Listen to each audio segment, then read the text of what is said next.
ಭೋವಿ ನಿಗಮದ ಅಧ್ಯಕ್ಷ ರವಿಕುಮಾರ್ ಆರೋಪ ನಿರಾಧಾರ.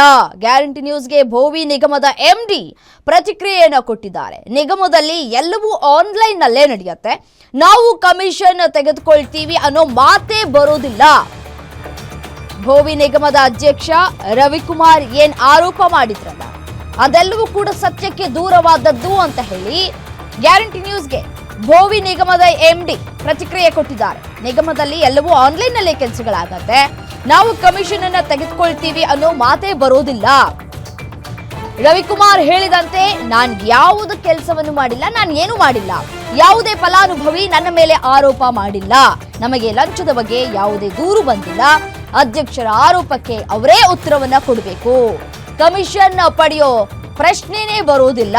ಸರ್ಕಾರ ನಮಗೆ ಸಂಬಳವನ್ನ ಕೊಡ್ತಾ ಇದೆ ಅಂತ ಹೇಳಿ ಗ್ಯಾರಂಟಿ ನ್ಯೂಸ್ಗೆ ಭೋವಿ ನಿಗಮದ ಎಂಡಿ ಚಂದ್ರನಾಯಕ್ ಹೇಳಿಕೆ ಕೊಟ್ಟಿದ್ದಾರೆ. ಇದೇ ವಿಚಾರಕ್ಕೆ ಸಂಬಂಧಪಟ್ಟಂತೆ ಚಂದ್ರನಾಯಕ್ ಅವರ ಜೊತೆ ನಮ್ಮ ಪ್ರತಿನಿಧಿ ದುರ್ಗೇಶ್ ಚಾಟ್ ನಡೆಸಿದ್ದಾರೆ. ನೋಡೋಣ.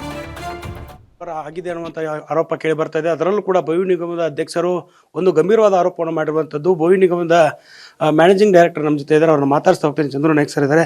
ಸರ್, ಇವತ್ತು ಅಧ್ಯಕ್ಷರು ಆರೋಪಗಳನ್ನ ಮಾಡ್ತಿದ್ದಾರೆ. ಈ ಒಂದು ಅಭಿವೃದ್ಧಿ ನಿಗಮದಲ್ಲಿ ಯಾವ ರೀತಿ ಅವ್ಯವಹಾರ ಆಗಿದೆ ಅನ್ನುವಂಥದ್ದು ಈಗಾಗಲೇ ವಿಡಿಯೋ ವೈರಲ್ ಆಗ್ತಿದೆ. ಈ ಅಧ್ಯಕ್ಷರ ಆರೋಪಕ್ಕೆ ನೀವು ಯಾವ ರೀತಿ ಉತ್ತರನ ಕೊಡ್ತೀರಿ ಸರ್? ನಾನು ಈಗ ತಾನೇ ಟಿ ವಿನಲ್ಲಿ ಬರ್ತಾ ಇರೋದು ನೋಡಿದೆ, ನಿಮ್ಮ ಗ್ಯಾರಂಟಿ ಟಿ ವಿನಲ್ಲಿ. ನಮ್ಮ ಸರ್ಕಾರದ ಕಚೇರಿಗಳಲ್ಲಿ ನಮ್ಮದೇ ಆಗಿರ್ತಂಥ ಪ್ರೊಸೀಜರ್ ಇರ್ತದೆ. ನಾವು ಸ್ಕೀಮ್ಸ್ಗಳಿದ್ದಾವೆ, ಆ ಸ್ಕೀಮ್ಸ್ಗಳಿರ್ತಕ್ಕಂಥ ಗೈಡ್ಲೈನ್ಸ್ ಇದೆ. ಆ ಗೈಡ್ಲೈನ್ಸ್ ಪ್ರಕಾರ ಎಲ್ಲದೂ ಕೂಡ ಆನ್ಲೈನ್ ಮೂಲಕ ನಾವು ರಿಲೀಸ್ ಮಾಡ್ತಾಯಿದ್ದೀವಿ. ನಮಗೆ ಯಾವುದೇ ಬೆನಿಫಿಷರಿಯಲ್ಲಿ ಬರೋ ಹಾಗಿಲ್ಲ, ಯಾವುದೇ ಕೂಡ ಮೆಡಿಟ್ಸ್ಗಳು ಇಲ್ಲ, ಯಾರನ್ನು ಕೂಡ ನಾವು ಇಲ್ಲಿ ಅಲೋ ಮಾಡೋದಿಲ್ಲ. ಫೋನಲ್ಲಿ ಫೋನ್ ಮಾಡಿದ್ರೆ ಕೂಡ ನಾವು ಅವ್ರ ಕೆಲಸಗಳನ್ನು ಮಾಡ್ಕೊಡ್ತೇವೆ. ಆನ್ಲೈನಲ್ಲಿ ಆಟೋಮೆಟಿಕ್ಕಾಗಿ ಅವ್ರ ಅಕೌಂಟಿಗೆ ಹಣವನ್ನು ಟ್ರಾನ್ಸ್ಫರ್ ಆಗ್ತದೆ. ಸೊ ಹಾಗಾಗಿ ಯಾರು ಬರುವಂಥ ಅವಶ್ಯಕತೆ ಇಲ್ಲ, ಅಂತ ಯಾವುದೂ ಇಲ್ಲವೇ ಇಲ್ಲ. ತಾವೊಂದು ಮಾತು ಹೇಳಿದ್ರಿ, ಈಗ ಅಧ್ಯಕ್ಷರು ನಮ್ಮ ಮೇಲೆ ಆರೋಪ ಮಾಡಿದ್ದಾರೆ ಅಂತೇಳಿ.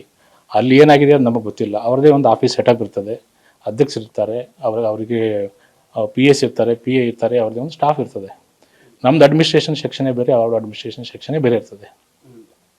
ಬೆನಿಫಿಷರಿ ಸೆಲೆಕ್ಷನ್ ಮಾಡುವಾಗ ನಾವು MLA ಕೋಟಾ 80% ಇರ್ತದೆ, ಆಮೇಲೆ ಬೋರ್ಡ್ ಕೋಟಾ 5% ಇರ್ತದೆ, ಆಮೇಲೆ ಸಚಿವರ ಕೋಟಾ 15% ಇರ್ತದೆ. ಈ ಎಲ್ಲ ಏನು ಸೆಲೆಕ್ಷನ್ ಆಗುತ್ತೆ ಅದರ ಮೇಲೆ ನಾವು ಆದೇಶಗಳನ್ನು ಇದು ಏನು 5% and 15% ಕೋಟಾ ಏನಿದೆಯಲ್ಲ, ಆ ಕೋಟಾಗೆ ಸಂಬಂಧಪಟ್ಟಾಗ ನಾವು ಆರ್ಡರ್ನ ಇಶ್ಯೂ ಮಾಡಿ ಬೆನಿಫಿಷರಿಗೆ ನಾವು ಕೊಡ್ತೇವೆ. ಅದಕ್ಕೆ ಸಂಬಂಧಪಟ್ಟ ಸ್ಕೀಮ್ ವೈಸ್ ಅವರಿಗೆ ನಾವು ಹಣವನ್ನು ರಿಲೀಸ್ ಮಾಡ್ತಾ ಹೋಗ್ತೇವೆ. ಡಿಸ್ಟಿಕ್ಕಿಂದ ಎಲ್ಲ ಡಾಕ್ಯುಮೆಂಟ್ ವೆರಿಫಿಕೇಷನ್ ಆದಮೇಲೆ ಇಲ್ಲಿಂದ ನಮ್ಮಿಂದ ರಿಲೀಸ್ ಆಗ್ತದೆ. ಸದರಿ ಪ್ರಕರಣಕ್ಕೆ ಈ ಪ್ರಕರಣಕ್ಕೆ ಸಂಬಂಧಪಟ್ಟ ಹಾಗೆ ನಮಗೆ ತಾವು ಹೇಳಿದ ಪ್ರಕಾರ ಅಧ್ಯಕ್ಷರು ನಮ್ಮ ಮೇಲೆ ಆರೋಪ ಮಾಡ್ತಾರೆ, ಅದಕ್ಕೆ ಸಂಬಂಧನೇ ಇಲ್ಲ. ಅದು ಅವ್ರದ್ದು ಬೇರೆ ಸೆಟಪ್, ನಮ್ಮದೇ ಬೇರೆ ಸೆಟಪ್. ಅದಕ್ಕೆ ಅವರೇ ಉತ್ತರ ಕೊಡಬೇಕು. ನಮ್ಮಲ್ಲಿ ಆಫೀಸ್ ಅಡ್ಮಿನಿಸ್ಟ್ರೇಷನಲ್ಲಿ ನಮ್ಮಲ್ಲಿ ಸ್ಟಾಫ್ ಇದ್ದಾರೆ, ಆಫೀಸ್ ಸೂಪರಿಂಟೆಂಡೆಂಟ್ ಇರ್ತಾರೆ, ಜನರಲ್ ಮ್ಯಾನೇಜರ್ ಇರ್ತಾರೆ, ಅಕೌಂಟ್ಸ್ ಆಫೀಸರ್ ಇರ್ತಾರೆ, ನಾವಿರ್ತೀವಿ. ಅಲ್ಲಿಂದ ಎಲ್ಲ ಫೈಲ್ ಮೂವ್ ಆಗಿ ನಮ್ಮಲ್ಲಿ ಬಂದ ತಕ್ಷಣ ನಾವು ರಿಲೀಸ್ ಮಾಡ್ತೀವಿ. ಯಾರನ್ನೂ ಕೂಡ ನಾವು ಇಲ್ಲಿ ಎಂಟರ್ಟೈನು ಮಾಡಲ್ಲ. ಸೊ ಅಂತಹ ಪ್ರಕರಣಗಳು ನಮಗೆ ಇದುವರೆಗೂ ಒಂದು ಕಂಪ್ಲೇಂಟ್ ಕೂಡ ಬಂದಿಲ್ಲ. ಇದೇ ಫಸ್ಟ್ ಟೈಮ್ ನಮಗೆ ಈ ರೀತಿ ಅಲಿಗೇಷನ್ ಬರ್ತಾ ಇರೋದು. ಈ ಅಧ್ಯಕ್ಷರ ಆರೋಪ ಮಾಡಿರೋದ್ರಿಂದ ಗಂಭೀರವಾಗಿರುತ್ತೆ. ಯಾಕಂತಂದರೆ ಕಚೇರಿಯಲ್ಲಿ ನನ್ನ ಮೇಲೆ ಷಡ್ಯಂತ್ರ ಆಗ್ತಿದ್ದಾರೆ ಅಂತ ಆರೋಪ ಮಾಡ್ತಿದ್ದಾರೆ. ಕಚೇರಿಯಲ್ಲಿ ಅಧಿಕಾರಿಗಳು ನನ್ನ ಜೊತೆ ಸರಿಯಾಗಿಲ್ಲ, ಅವರೇ ಷಡ್ಯಂತ್ರ ಮಾಡಿದ್ದಾರೆ ಅನ್ನೋಂಥ ಮಾತುಗಳನ್ನ ಹೇಳ್ತಿದ್ದಾರೆ. ಇದು ಎಷ್ಟು ಮಟ್ಟಿಗೆ ಸರಿ ಅಂತೀರಿ? ಆ ಪ್ರಮೇಯನೇ ಉದ್ಭವ ಆಗಲ್ಲ. ಇಲ್ಲಿ ಕಂಪ್ಲೇಂಟ್ ಮಾಡಬೇಕಾದ್ರೆ ಬೆನಿಫಿಷರಿಗಳು ಕಂಪ್ಲೇಂಟ್ ಮಾಡಬೇಕು. ಇವನ ಬೇರೆ ಯಾರು ಕಂಪ್ಲೇಂಟ್ ಮಾಡಿದ್ರು ಕೂಡ ಅದಕ್ಕೆ ಏನು ಇದಿಲ್ಲ, ಅದು ಸಮಂಜಸ ಅಲ್ಲ. ಅದು ಯಾವ ಬೆನಿಫಿಷರಿ ಕೂಡ ಇದುವರೆಗೂ ಕೂಡ ನಮಗೆ ಇದಾಗಿದೆ ಅಥವಾ ನಮಗೆ ಯಾರಾದರೂ ಹಣ ಕೇಳಿದಾರಾ ಅಥವಾ ಏನಾದರೂ ತೊಂದರೆ ಕೊಟ್ಟಿದ್ದಾರಾ ಅಂತ ಯಾರೂ ಇಲ್ಲ. ಏನಾದ್ರು ಪ್ರಾಬ್ಲಮ್, ಟೆಕ್ನಿಕಲ್ ಪ್ರಾಬ್ಲಮ್ ಇದ್ದಾಗ ಮಾತ್ರ ಅವ್ರಿಗೆ ಫೋನ್ ಮಾಡಿದಾಗ ಇಷ್ಟು ದಿವಸಕ್ಕೆ ಆಗತ್ತೆ ಕೆಲಸ ಅಂತ ಹೇಳ್ತೀವಿ ವಿನಃ ಯಾವುದೇ ಕಾರಣ ಕೂಡ ಇದುವರೆಗೂ ಕೂಡ ಒಬ್ಬ ಬೆನಿಫಿಷರಿ ನನಗಂತೂ ಕಂಪ್ಲೇಂಟ್ ಮಾಡಲಿಲ್ಲ, ಅಥವಾ ಹಣ ಕೇಳ್ತಿದಾರೆ ಅಂತ ಕಂಪ್ಲೇಂಟ್ ಮಾಡಲಿಲ್ಲ ಅಂತ ಯಾವುದು ಬರಲೇ ಇಲ್ಲ ಅಲ್ಲಿ.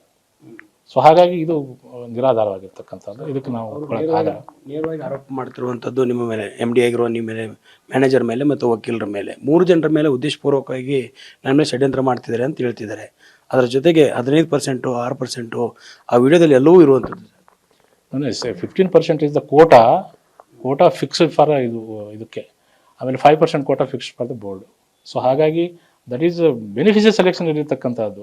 ಬೇರೆ ಪರ್ಸೆಂಟೇಜ್ ಇದ್ದಾರೆ, ಅದು ಅವ್ರಿಗೆ ಗೊತ್ತು, ನನಗೆ ಗೊತ್ತಿಲ್ಲ. ಅದು ಆ್ಯಕ್ಚುಲಿ ನಮ್ಮ ಹತ್ರ ಯಾರು ಬೆನಿಫಿಷರಿ ಬರಲ್ಲ, ಯಾರು ಬರಲ್ಲ, ಯಾವ ಪರ್ಸೆಂಟೇಜು ಇಲ್ಲ. ರವಿಕುಮಾರ್ ಅವರ ಆರೋಪದ ವಿರುದ್ಧ ಕಾನೂನು ಹೋರಾಟದ ಅವಶ್ಯಕತೆ ಬಿದ್ದರೆ ಹೋರಾಟವನ್ನು ಮಾಡ್ತೀನಿ ಅನ್ನುವಂಥ ಮಾತನ್ನು ಹೇಳ್ತಿರುವಂಥದ್ದು.